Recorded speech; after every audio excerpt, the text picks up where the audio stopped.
Alright, now part 3 of this video, the back of trucker hats or any kind of hat, really doesn't matter.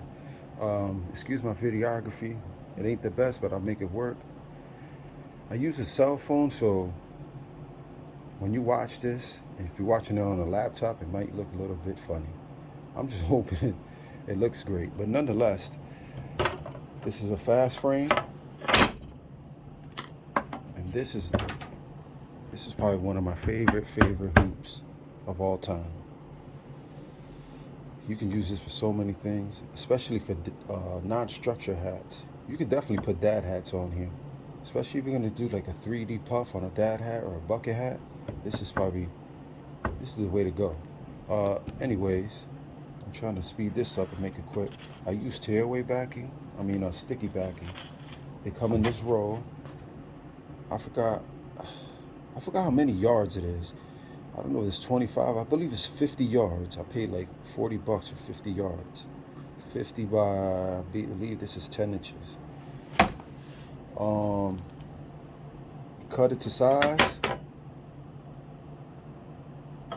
You want to cut it bigger than the frame. I don't know if you can see that. You want to cut it bigger than the frame because you're going to stick it into the frame. So I'll be back. I'm gonna make sure I stick this on right because I'm gonna need 2 hands, and then I'll have it loaded onto the machine, and then you're gonna see exactly what I do when I load it onto the machine. Now, I'll bring it over to my machine. These attachments, you get your arms. This comes with it, this extra arm. Obviously, you're gonna have to, when you add these frames, this is really not gonna affect as far as the size of the frame, because you're gonna have to go in have to find its center, go inside of the machine and change its parameters to use this one. I currently have it at 124 millimeters by 121 millimeters, which I believe is like 6 by 6, something like that. But I went 24 because it curves here, so I wanted that extra space. So sometimes what I do is this. When I use a sticky backing, I might add some extra. I'm not gonna do it for this one, I don't think I'm gonna need it. But sometimes, depending on the garment, I might add an extra piece of some tearaway. I don't make it too big because I want it to sit. So sometimes I do that for extra support. If I'm doing maybe t-shirts, polo, something, I might just add an extra support. So what I do is this. Obviously, we're gonna do this eventually, but here's the ticket to this. So my design, because it's not for hat. I don't have the hat setting, so the design is not facing this way. I'm gonna have to flip it. Escape.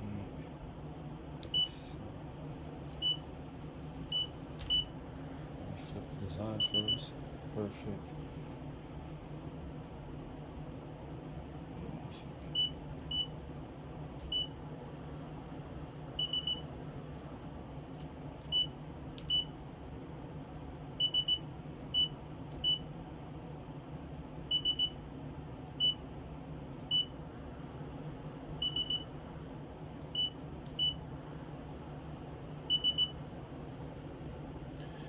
That made perfect sense. So, let me show you on the screen. Let me show you the screen. I'm going to show you what it looks like. So I picked the D. When I went in there, I just picked the D frame. I don't know if you can see that. Yeah, you can. I just picked the D frame, and then I set it in D frame, 124 by 121. You can see here, because if you look on the screen, I think I adjusted my angle so it gives it a circular look. Just can't remember. Let me see something. Maybe I can escape here. Maybe I could show you. Yeah, that makes sense. So here's my D frame. Here's the size of the hoop. But then if you see here, it says rounded. So I went over a D frame and I put it to 45. I believe a lot of them set at 45, if you can see here. But I started doing 45s. I don't know what they're really usually set to. I want to say the 35s, because I never touched this one. But nonetheless, I'm glad I showed you guys that. So now I'm going to show you how exactly I made sure. Hold on a second. Excuse me. Not the greatest at this. Definitely not a YouTuber or instructional video guy, but I make it work. So what I do is this. I hit my set start. I only could go so far down on this frame. Right now I probably could go a little more, a little further back. We're gonna do that. We're gonna do this. I'm gonna get a marker. I'm gonna hit the float button. And I'm gonna put it right under that needle. Just hold it, because it's gonna move around.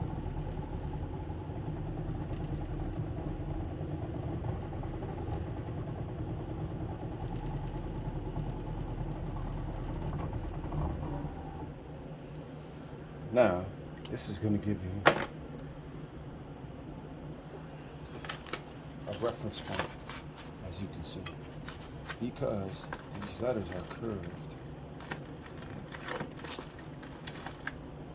Obviously, you're going to have to flip the lettering so they'll curve that way. But give me a second here. Hold on. All right, let's finish this up. For whatever reason, my video stopped recording. So with that said,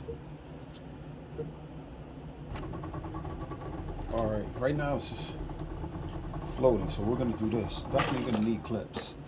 You're definitely gonna need clips. Definitely gonna need a piece of this. Now, if you ask me, I'm not even gonna add it, because the way that this design is, it's gonna lay a lot of it's not going to be individual letters. It's going to be a lot of underlay. So I'm just going to use that for now. Remember when I said I can always add a piece? Because I'm not adding, I'm not going to add that right now because I can't see. But because I'm not going to put that clear stuff, I could put extra back. But because it's going to be a solid, it's going to be lettering, but the underlay is going to take up all this, then the letters are going to go on top. So now, when I set it, see if you can see that from here. Let me get you in the right position here, folks. Now you see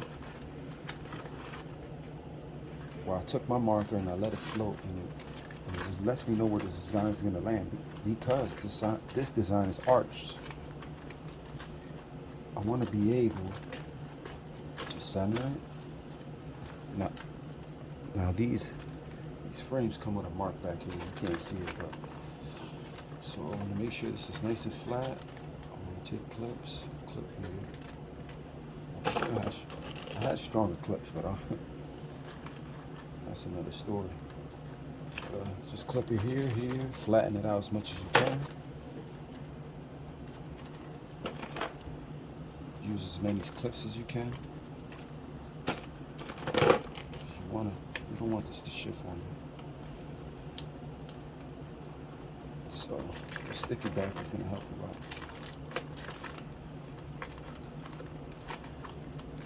So you see that? If you see the black marker, it's going to be right on top. See, this side is going to be lower than this side. Oh, maybe not. It's going to land perfect. Trust me. So setting up is probably going to be your biggest thing you're going to have to do here. So I just flatten it out as much as I can, because once you start stitching, those underlay stitches are going to start flattening this out towards the machine. I don't run these on high RPMs. Let me pick my colors here. What is it? White and red. White and red. Yeah, that makes sense. Alright. So I'm just going to go ahead and run it. Definitely going to put low RPMs on it, because I don't want this to go crazy. So right now I got it down to like 480. You see it's setting the underlay stitches, that's what you're doing. So, as it's going along, I'll just try to get this corner here. But it'll flatten it out eventually. So I'll just go ahead and run it. Let that thing run.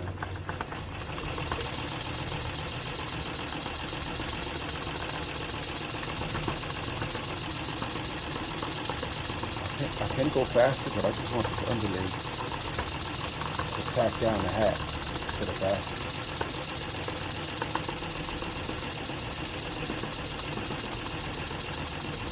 Judging on the looks of this, I probably could have gone lower, but we'll see. We'll see if I got it in a nice location. That's why the marker is so, I'm telling you, I don't know what gave me that idea. I just one day I was like, man, this is hard to tell where the location is. So I came with the marker, I put it here. I put it as close to this needle number 1 as possible. Put it down and hit trace. As I hit trace, it just gives me the area where it's going to land. Obviously,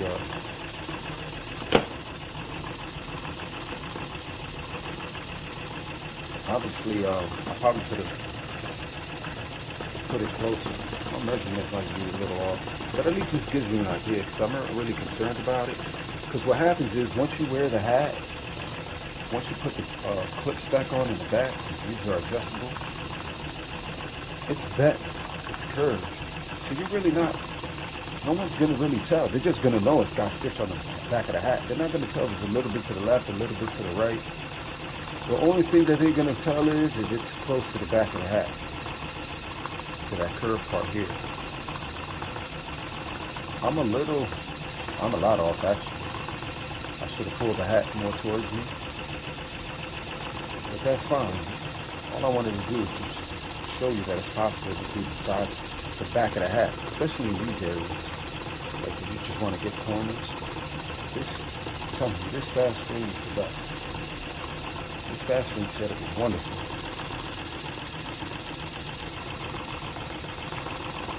So now that I got, see, you got all my underlays already here. So I'm just going to go ahead and pick it up. No, it's not going to shift too much. Because this is a flat, right now I'm running at 980 SPMs.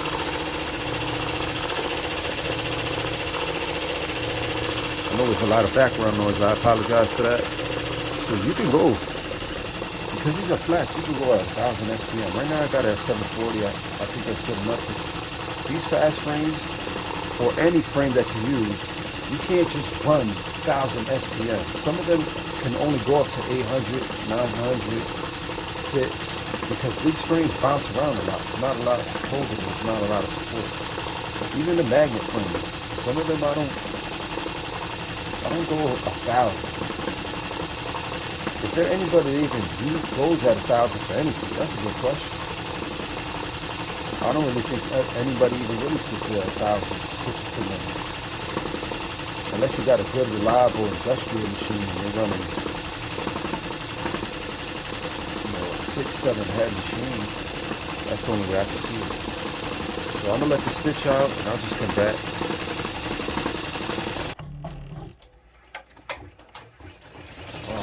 You can see the hat's finishing up. Looks wonderful.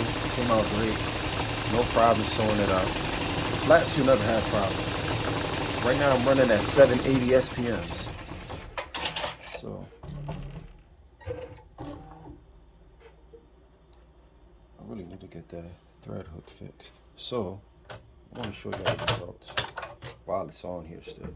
While it's still hooped. Let's move this camera back. Alright, you see that? You see that it's definitely off. If I can see it, you can see it. It's on this side. I could have definitely lowered this more. Obviously, you see my lines. I definitely didn't get, but when I take it off, I'm going to show you the difference. You're not really going to be too surprised.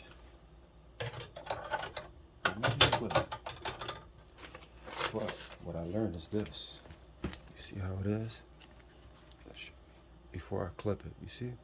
Now, once I put these clips on, you can't really tell now. You can't really tell because it's got a shape now. Obviously, I mean, look good. It's not centered, but it got the job done. Let me zoom in on this so you can see.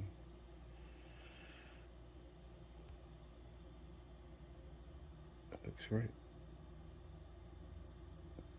I mean, I'm not gonna complain about it. It is off a little bit, but because the hat has its own form, once you put it on, because I've done it, you can't really tell.